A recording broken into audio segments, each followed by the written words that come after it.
Well, since it decided to start raining as soon as I came out here, I'm going to go at this from underneath. It's somewhat dry under here. Well, this is different. Don't know if you can see that, but we got a stud and a nut on one side and a socket head cap screw on the other. I guess I got to go get my Allen wrenches. Alright, got the hardware out, so this should just pop off there now. There we go. There it is. One fuel pump. Alright guys, so we got the pump off the Brockway engine. Again, it's a 572 Continental. I've never had this particular style pump apart before, but you know, they all pretty much function the same way. So we're just going to kind of dive into it and we'll learn as we go. I'm going to pop the repair kit apart and see what we got in here. I think this one's pretty obvious. There's your diaphragm. And then we got a whole pouch full of goodies in here. So got a blue tote here. I'm just going to kind of dump this stuff out so that way we can take inventory, see what we got. More gaskets, another spring, and a cork. That's probably for the sediment bowl. So it would appear that we have a pretty typical system. 2 check valves, one for inlet, one for outlet. Guessing that's probably what these guys are. Mesh, springs, seals, and new diaphragm, which is the main thing we need. So we'll start by popping this sediment bowl off. And of course that's rusted solid. So I'm going to grab some penetrating oil and probably a pair of pliers.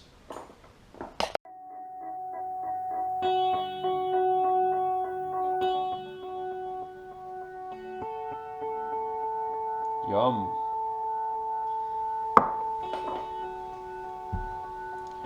Phew. We got a science experiment going on here. Bunch of stalactites in there. That's disgusting.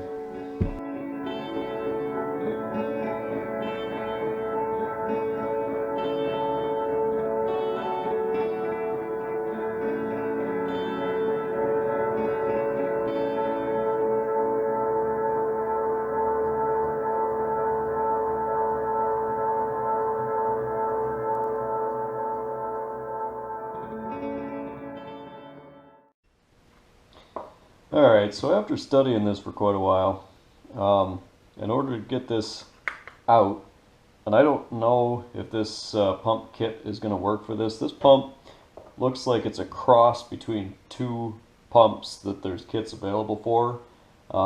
This is a double action pump, but the double action kits don't have the components that I need, such as the check valves and the springs for this pump. Well, the single action pumps come with this neoprene diaphragm, but the diaphragm has got this these 2 metal retainer plates. So anyway, we got to get this apart, get this out to see if I can get these plates apart. If I can get them apart, I may be able to put that diaphragm onto these old plates.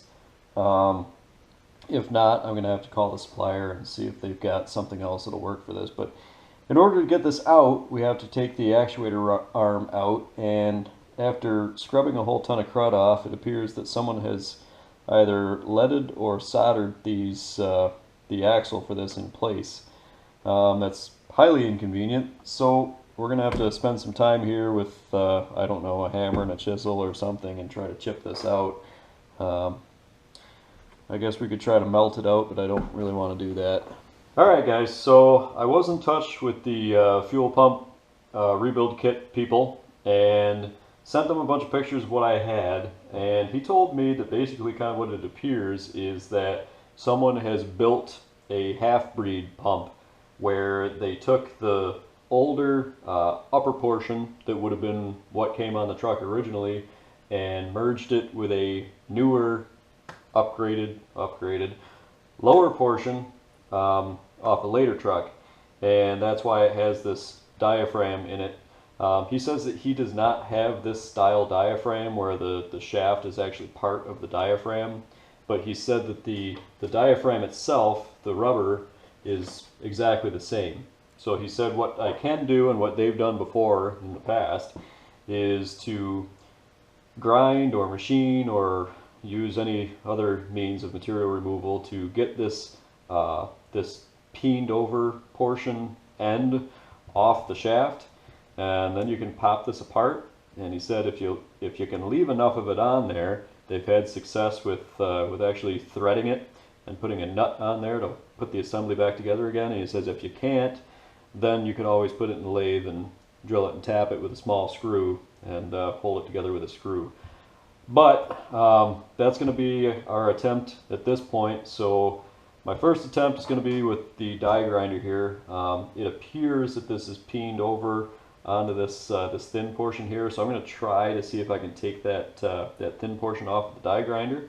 And if and when that doesn't work, then we'll resort to more aggressive methods.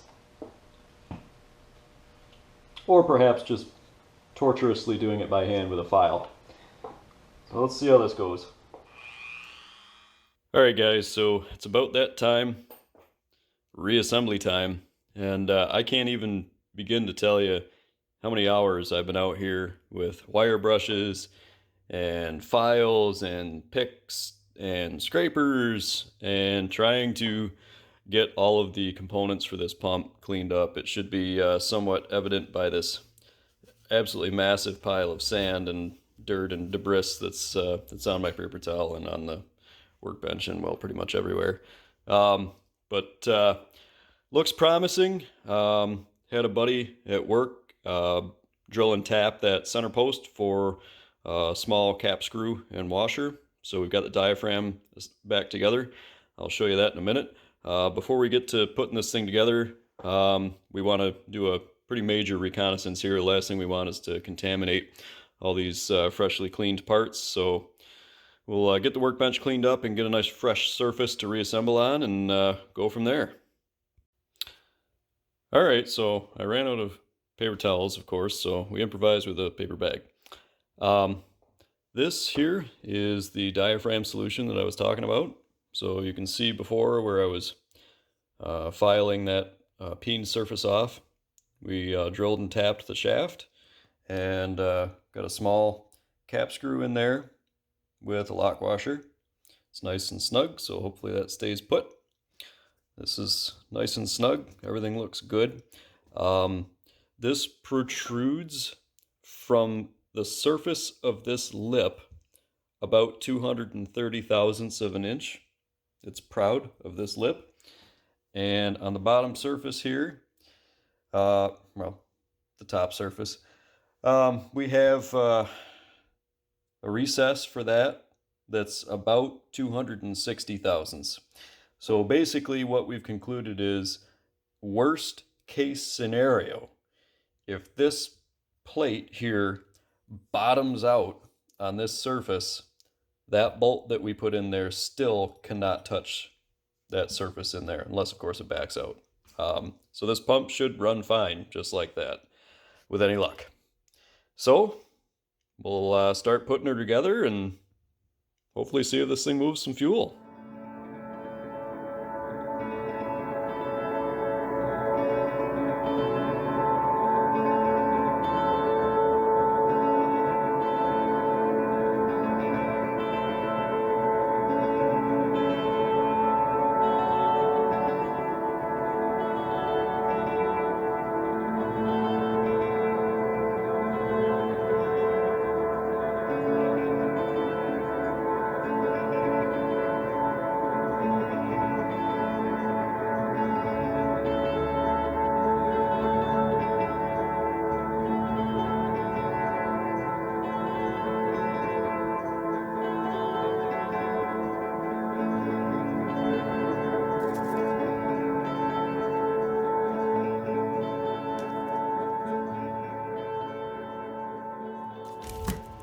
Alright guys, so we're back at it.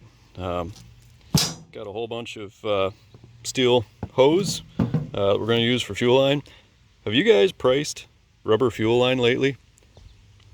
Wow.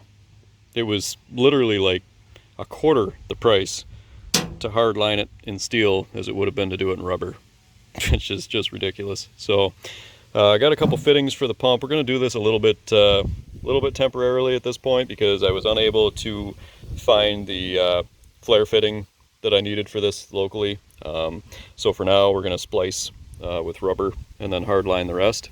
We can easily fix that at a later date. And then picked up a fuel tank from a buddy of mine. So we're going to see if this thing will fit. I'm hoping it will.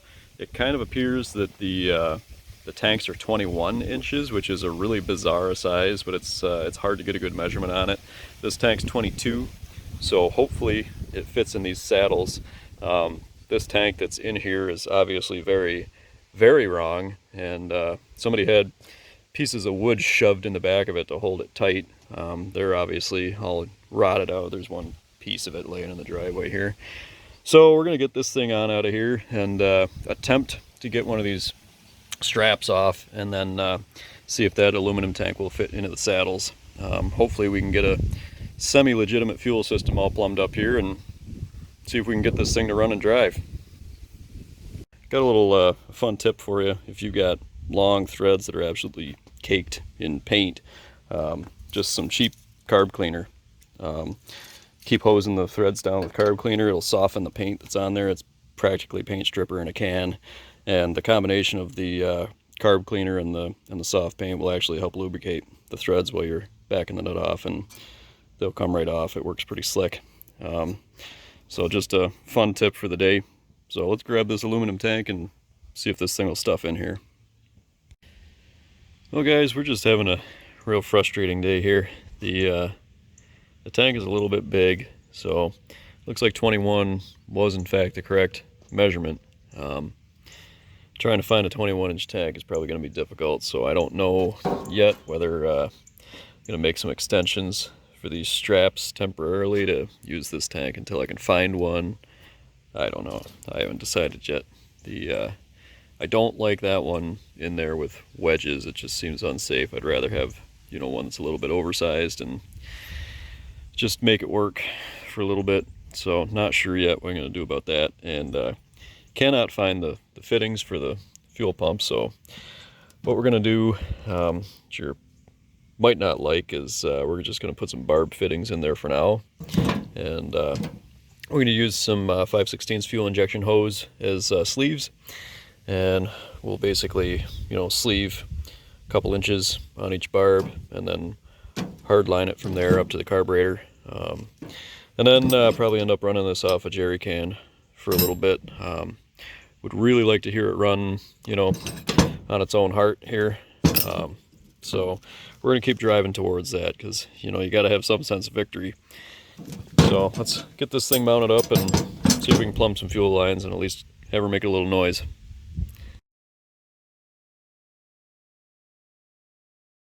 Alright, here we go. Prime it up again, there's no fuel in it.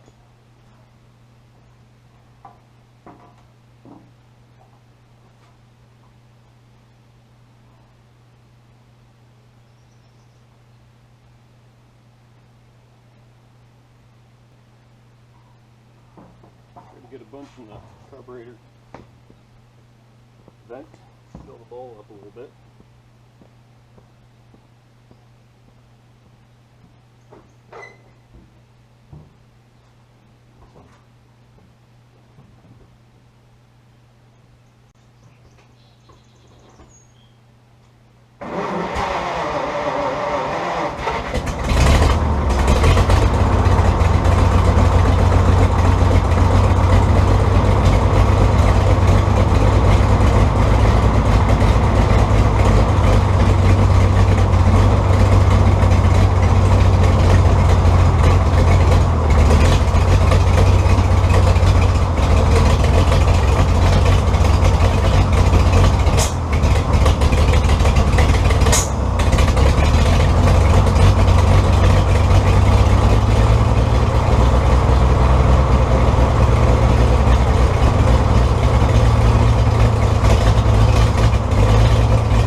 Alright guys, so this thing ran, but definitely ran poorly.